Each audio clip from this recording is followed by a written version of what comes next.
Hi and welcome to this Wound Hygiene Bite-Sized podcast. My name's Shelley Hawkins, Strategic Customer Engagement Manager at Convatec. During this bite-sized series, we'll be introducing you to Wound Hygiene, a simple 4-step protocol of care that anyone can do for hard-to-heal wounds. In this 4th episode, we're going to be discussing debridement, which is the 2nd step in the Wound Hygiene protocol of care. My guest today is Angela Walker, Clinical Strategy Manager at Convatec, and she's also a podiatrist in the Midlands. So Angela, please can you start by telling us what is debridement? Thank you for having me, Shelley. But yeah, debridement. From a podiatry background, then obviously debridement is quite a big part of my job, but this is very much coming into wound hygiene generally and something that anybody can do in some form. So debridement is actually clearing away any unwanted material from a wound. So it might be that we see devitalised tissue and debris that we need to clear. And particularly when we know more about biofilms, it's actually helping to break down and stop the reformation of a biofilm too. Okay, that's great. And there's a bit of a myth, isn't there, that you have to be able to sharp debride? Yeah, I think, like I said, from a podiatry point of view, then you just think scalpel or curette that a lot of people would use who are trained now to do sharp debridement. But that doesn't help generally in the community setting or in outpatients where a lot of people have not got that training to do that. So we have to think of other forms that are available to do that. Yeah. So what else could our nurses use in those settings to debride effectively as part of this wound hygiene protocol? There's lots of different tools available and lots of different forms of debridement. So yes, we've talked about sharp debridement with a curette or scalpel, but also there is mechanical debridement. You might use larvae in some settings, surgical debridement if that's really needed on the wound, or ultrasonic. But they're more specialist areas that you do need training and specialist expertise in. So when we're thinking about what anybody can do as part of wound hygiene, then that's when we tend to lean towards mechanical debridement. What is interesting is when I've been doing lots of education sessions on wound hygiene, then I often ask the question, who debrides a wound?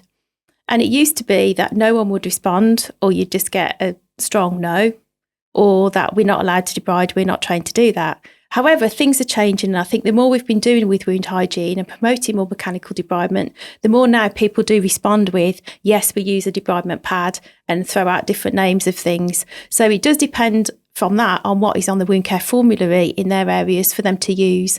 But a debridement pad, particularly with saline or with a cleansing fluid, is actually going to do the job by actually physically removing all the unwanted material on a wound. Yeah. So we might have something like necrosis, slough, eschar, and particularly biofilm that we start to need to break down. It's often material that cleansing doesn't remove or starts to loosen.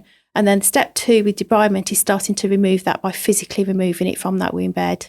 And is there a way to tell if we've debrided effectively? Yes, because you can look at the wound, and that's what I tend to say to people is look at that wound, what needs to come off there to actually promote healing. So looking at the types of tissue that are actually on the wound bed or around the wound edges of what you might start to debride, whichever way you're debriding. So yes, we'd look at that and start to remove it. It might be sometimes then that we do start to get some pinpoint bleeding over the wound bed or around the edges. That is absolutely fine to get that. That's almost telling us that we have removed all the devitalised tissue and biofilm from the surface. And it's actually then triggering the body into kick-starting that wound healing progression again. Oh, that's really interesting. So pinpoint bleeding is a good thing. If you get pinpoint bleeding and debridement, it can be a good thing.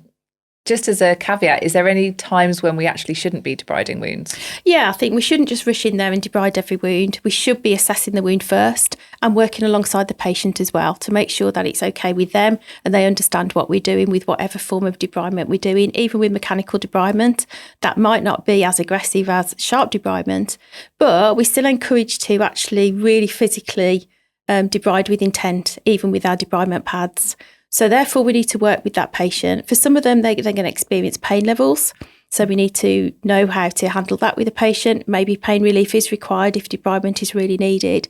But sometimes as we start to build rapport with that patient, start to work with them, and we start to debride a wound as part of the 4 steps of wound hygiene, sometimes it comes on quite rapidly in towards progression to healing. So patients then will actually like having their debridement or their leg washed and with a cleansing because it actually makes them feel better. And also once they start to see some progression, they soon get on board with it. And often then their pain and discomfort is a lot less as that healing progresses. There are times then when we wouldn't debride, definitely, is when we've got a patient who is ischemic or particularly with critical ischemia. They're often going to be in too much pain anyway. And the real issue there is dealing with that wound from a vascular point of view. It isn't about dealing with the wound and doing some sort of debridement. If patients have got a inflammatory condition like pyoderma, then we may not do that, any sort of debridement then, because that could cause that to deteriorate. Okay, that's great. Thanks, Angela. And I think you touched on a really important point there around bringing the patient on the journey as well, letting them know what you're doing and why you're doing it, because this protocol of care may feel very different to what they've had in the past. And that pact of, give me 4 weeks, give me 6 weeks to really show the difference in your wound is can be really important. Yeah, and we're seeing that in clinical practice. As a clinician myself, I've been doing this for quite a long time. So it's really good that we can go out and teach others to do that, and how important just that mechanical debridement is. As I said, it is taking off. More people are using debridement pads.